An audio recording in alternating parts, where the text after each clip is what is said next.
ஆக இந்த சட்டப்பேரவை உறுப்பினர் அவர் ஒரு பெரிய பணக்காரர், அதில் எதுவும் மாற்று கருத்தும் கிடையாது.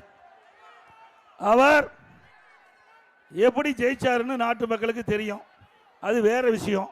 அவர் திமுக கட்சி சேர்ந்த சட்டமன்ற உறுப்பினர். அவர் மருத்துவமனையில் அந்த கிட்னி அறுவை சிகிச்சையில் முறைகேடு நடந்ததாக,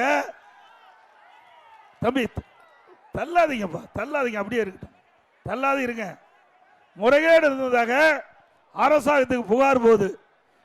ஆளுங்கட்சி எம்எல்ஏ, ஆளுகின்ற கட்சி திமுக இங்கே புகார் போனதுன்னு அந்த புகாரை விசாரிக்க ஒரு மருத்துவ டீம், ஒரு IAS தலைமையில் மருத்துவ குழு அமைக்கப்பட்டு அந்த மருத்துவமனையை ஆய்வு செய்கிறாங்க. அந்த மருத்துவமனையில் ஆய்வு செய்கின்ற பொழுது அந்த அறுவை சிகிச்சையில், அதாவது கிட்னி அறுவை சிகிச்சை, கிட்னி மாற்று அறுவை சிகிச்சையில், உறுப்பு மாற்று அறுவை சிகிச்சையில் தவறு நடந்தது கண்டுபிடிக்கப்பட்டது திமுக ஆட்சியில், திமுக அரசாங்கம்.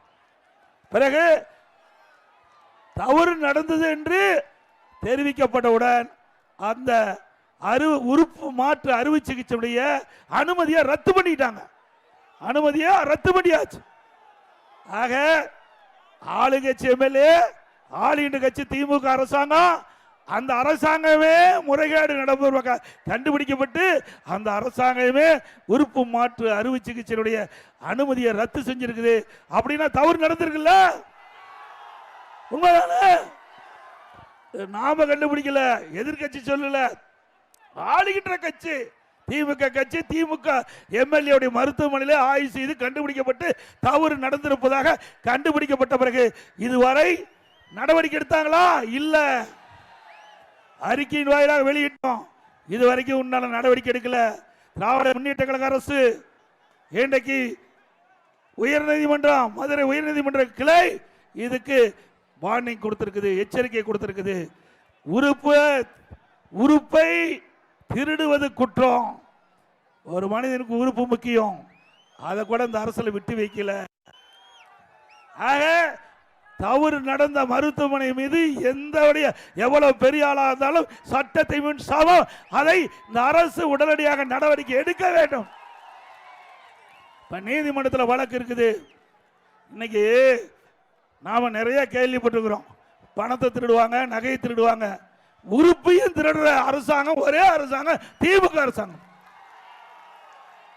இன்னொன்று, இந்த தொகுதியுடைய சட்டமன்ற உறுப்பினர், இந்த தொகுதிக்கு சம்பந்தப்பட்டவர், அவருடைய மருத்துவமனைக்கு வந்தா இலவசமா சிகிச்சை அளிப்பதாக சொல்லியிருக்கிறாங்க. போனீங்க, பரவாயில்ல, சிகிச்சை பெற்றிருப்பீங்க. ஆனா இது நடந்ததோ இல்லையே எனக்கு தெரியாது. இருந்தாலும் யாரெல்லாம் திராவிட முன்னேற்ற கழக கட்சிக்காரர் நடத்துகிற மருத்துவமனைக்கு போய் சிகிச்சை பெற்றீங்களோ அவரெல்லாம் ஸ்கேன் பண்ணி பார்த்துங்க. திமுக கட்சிக்காரர் நடத்துகின்ற மருத்துவமனைக்கு நீங்க சிகிச்சைக்கு போயிருந்தீங்களா? உங்களுடைய உடல் உறுப்பு உள்ள இருக்குதா இல்லையான்னு நீங்க ஒரு ஸ்கேன் பண்ணி பார்க்கறது நல்லது. நல்லதுக்காக சொல்றேன். ஏன்னா நாமக்கல் மாவட்டம் பள்ளிப்பாளையத்தில் இந்த 2 நாளைக்கு வந்து பேப்பர்ல வந்திருக்குது.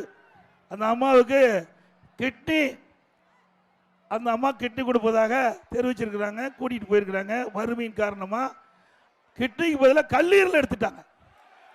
கிட்னிக்கு பதிலாக கல்லீரல் எடுத்துட்டாங்க. இது எவ்வளவு கொடுமை!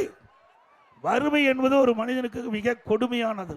அந்த கொடுமையை பயன்படுத்தி இப்படிப்பட்ட பணக்காரர்கள், இப்படிப்பட்ட பதவிகளை வைக்கின்றவர்கள் ஏழைகளை வயிற்றை அடித்து ஏழைகளுடைய உறுப்புகளை முறைகேடாக எடுப்பது குற்றம். நீங்கள் நடவடிக்கையை எடுக்கப்பீர்கள் என்று நம்புகிறோம். நீதிமன்றத்தில் வழக்கு இருக்குது. அனைத்து இந்திய அண்ணா திராவிட முன்னேற்ற கழக அமைந்த பிறகு இதற்கு முழுமையான விசாரணை மேற்கொள்ளப்பட்டு இந்த தவறு நடந்திருந்தால் சட்டப்படி நடவடிக்கை எடுக்கப்படும் என்பதை தெரிவித்துக் கொள்கின்றேன். நீதிமன்றமே குறிப்பிட்டிருக்குது. இது மிக மிக கொடுமையானது. வறுமையின் காரணமாக அவள் வாழ முடியாது இருக்கிற சூழ்நிலையை பயன்படுத்தி அவருடைய உடல் உறுப்புகளை முறைகேடாக எடுப்பது எந்த விதத்திலும் நியாயமில்லை என்று நீதிமன்றம் தங்களுடைய கருத்தை தெரிவித்திருக்கின்றது. ஆகவே எண்ணி பார்க்க வேண்டும். ட்ரெண்ட ஃப்ரெண்ட் ஆக்கிக்கோங்க. தந்தி டிவியின் சப்ஸ்கிரைபர்ஸ் அண்ட் ஃபாலோவர்ஸ் குடும்பத்தில் நீங்களும் இணையுங்க.